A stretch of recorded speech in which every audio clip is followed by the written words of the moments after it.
नमस्कार विद्यार्थी मित्रों, मैं आर.आई. चौहान कक्षा 10 गणित के पीरियड में आपका हार्दिक स्वागत करता हूं। आज हम चैप्टर 12 वृत्तों से संबंधित क्षेत्रफल इसमें अभ्यास 12.2 में से कुछ प्रश्न देख रहे हैं।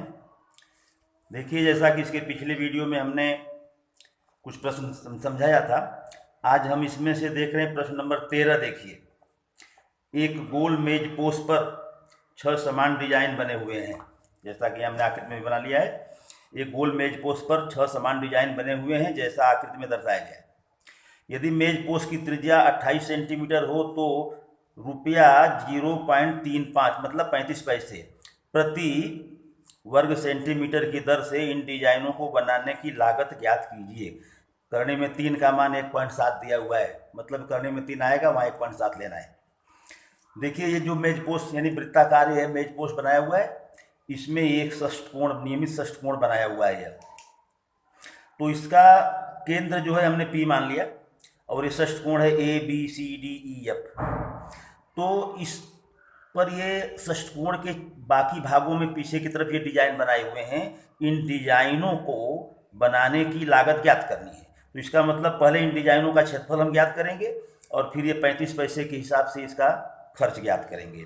तो सबसे पहले क्या करते हैं, इस वृत्ताकार मेज पोस्ट का क्षेत्रफल ज्ञात कर रहे हैं। वृत्त का क्षेत्रफल πr² होता है।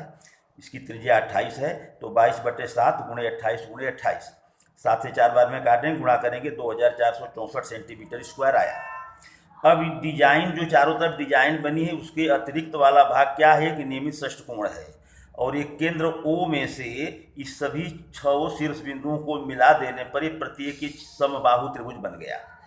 प्रत्येक समबाहु त्रिभुज बना है और इनमें प्रत्येक की भुजा क्या है, जो त्रिज्या है वही है। ये 28 चारों तरफ है, तो ये त्रिज्याएं ही ये नियमित षष्ठकोण की भुजा हो गई। तो प्रत्येक की भुजा क्या है, 28 सेंटीमीटर। तो नियमित षष्ठकोण का क्षेत्रफल ज्ञात करने के लिए 6 त्रिभुजों का जो क्षेत्रफल है वह जोड़ करके षष्ठकोण का होगा। मतलब नियमित षष्ठकोण ABCDEF का क्षेत्रफल बराबर 6 गुणे समबाहु त्रिभुज PAB चाहे BC PCD प्रत्येक कोई भी ले सकते हैं। तो 6 गुणे, जैसा कि आप जानते हैं समबाहु त्रिभुज का क्षेत्रफल होता है करने में 3/4 गुणे भुजा का वर्ग। तो 6 गुणे करने में 3/4, करने में 3 का मान यहाँ 1.7 दे रखा है प्रश्न में, तो यहाँ पर रख लेंगे 1.7/4 और भुजा का वर्ग मतलब 28 × 28, 4 से इसको काट देंगे और जो बाकी बचा इसका गुणा करेंगे। गुणा आएगा 102, 17 में 6 का 102 10.2 और गुणे इसका गुणा 196, तो बराबर ये आ गया 1999.2 सेंटीमीटर स्क्वायर। अब ये डिजाइन वाले भाग का क्षेत्रफल कहने का मतलब पूरे वृत्त में से इस षष्ठकोण को घटा दिया जाए तो डिजाइनों का मिल जाएगा। तो वृत्त का क्षेत्रफल माइनस षष्ठकोण का क्षेत्रफल, अर्थात वृत्त का 2464 आया हुआ था, 2464 माइनस 1999.2 बच्चों घटाएंगे तो 464.8 सेंटीमीटर स्क्वायर आएगा। अब यह 0.35 रुपये की दर से यानी 1 सेंटीमीटर स्क्वायर का 0.35 रुपया है, तो इतने का हो गया, इतने में 0.35 से गुणा, तो गुणा करने पर आएगा 162.68 रुपीज। ये आंसर हुआ। तो कोई कठिन काम नहीं हमारे समझ से। एक अतिरिक्त प्रश्न, क्योंकि इसमें के प्रश्न तो इसी तरह के लगभग सब हैं, एक अतिरिक्त प्रश्न हम दे रहे हैं। देखिए, एक वृत्त की 10 सेंटीमीटर लंबाई की एक जीवा, जैसा कि हमने पिछले वीडियो में बताया था, त्रिज्या दी गई थी, तो त्रिज्या पर से तो आराम से ज्ञात कर सकते हैं, लेकिन यहाँ वृत्त की क्या दिया, त्रिज्या न देकर के जीवा की माप दिया गया है।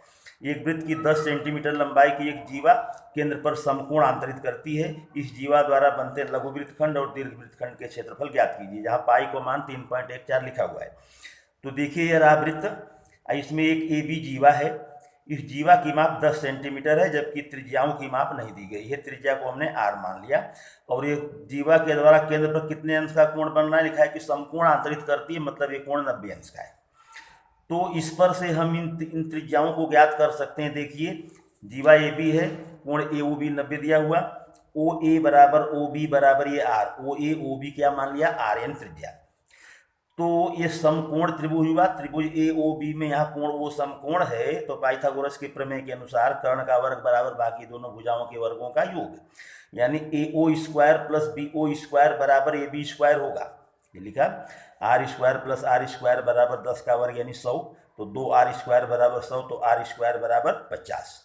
आर स्क्वायर बराबर 50। यदि आर हम निकालना चाहें तो करने में 50 आएगा, कोई आवश्यकता यहाँ पर नहीं है, क्योंकि सूत्र में आर स्क्वायर की जगह सीधे 50 रख देंगे। तो अब ये जो है लघु वृत्त खंड बना हुआ है, इसका क्षेत्रफल ज्ञात करने के लिए, जैसा कि हमने सूत्र में समझाया था कि लघु वृत्त खंड या दीर्घ वृत्त खंड हो, इसके लिए पहले लघु त्रिज्यखंड का क्षेत्रफल ज्ञात करके त्रिभुज का घटा देते हैं। तो इसका ज्ञात करने के लिए हम पहले ओ ए पी बी, ये जो त्रिज्यखंड है, इसका ज्ञात करेंगे। तो लघु त्रिज्यखंड ओ ए पी बी का क्षेत्रफल पाई आर स्क्वायर थीटा बटे 360। पाई का मान 3.14 है, तो 314 बटे 100। आर स्क्वायर की जगह सीधे 50 रख दिया, और थीटा 90 बटे 360। दोस्तों काटेंगे तो 157 बटे 4 आएगा, अर्थात 39.25 सेंटीमीटर स्क्वायर। ये क्या आया? ये ओ ए पी बी त्रिज्यखंड का, लघु त्रिज्यखंड का आया। इसको ज्ञात करने के लिए इसमें से हमको इस त्रिभुज को घटाना पड़ेगा। तो ये त्रिभुज क्या है? समकोण त्रिभुज। इसमें आधार और लंब यही दोनों हैं। इस त्रिभुज का क्षेत्रफल ज्ञात करने के लिए लिखेंगे, त्रिभुज ए ओ बी में ओ ए तथा ओ बी परस्पर लंब है, इसलिए त्रिभुज ए ओ बी का क्षेत्रफल बराबर 1/2 आधार गुणे लंब, 1/2 ओ ए गुणे ओ बी, यानी 1/2 गुणे दोनों आर है, तो आर गुणे आर का मतलब आर स्क्वायर हो गया। तो 1/2 गुणे आर स्क्वायर यानी 1/2 गुणे 50, काटेंगे तो आएगा 25। तो ये 25 आया इस त्रिभुज का। जो त्रिभुज है लघु वृत्तखंड ए पी बी का क्षेत्रफल बराबर इस लघु त्रिज्यखंड में से त्रिभुज को घटा दे रहे हैं, तो लिखेंगे लघु त्रिज्यखंड ओ ए पी बी का क्षेत्रफल माइनस त्रिभुज ए ओ बी का क्षेत्रफल, यानी 39.25 माइनस 25। 25 को इसमें से घटाएंगे, 14.25 सेंटीमीटर आया लघु वृत्तखंड का क्षेत्रफल। और दीर्घ वृत्तखंड, दीर्घ त्रिज्यखंड नहीं बल्कि दीर्घ वृत्तखंड पूछा गया है, तो दीर्घ वृत्तखंड के लिए वृत्त में से इस लघु वृत्तखंड को क्या करेंगे? घटा देंगे। तो दीर्घ वृत्तखंड एक क्यू बी आकृति में देखिए, यहाँ पर ए पी बी यह लघु वृत्तखंड था और ए क्यू बी यह जो है दीर्घ वृत्तखंड है। तो दीर्घ वृत्तखंड का क्षेत्रफल बराबर वृत्त का क्षेत्रफल माइनस लघु वृत्तखंड का। तो वृत्त का तो पाई आर स्क्वायर होगा, पाई आर स्क्वायर माइनस ये जो आया 14.25। तो पाई आर स्क्वायर का मतलब 314 बटे 100, आर स्क्वायर के लिए 50, माइनस तो ये रखते जाएंगे, 50 को इससे 2 बार में 2 से 157, तो 157 माइनस 14.25 यानी 142.75 सेंटीमीटर स्क्वायर।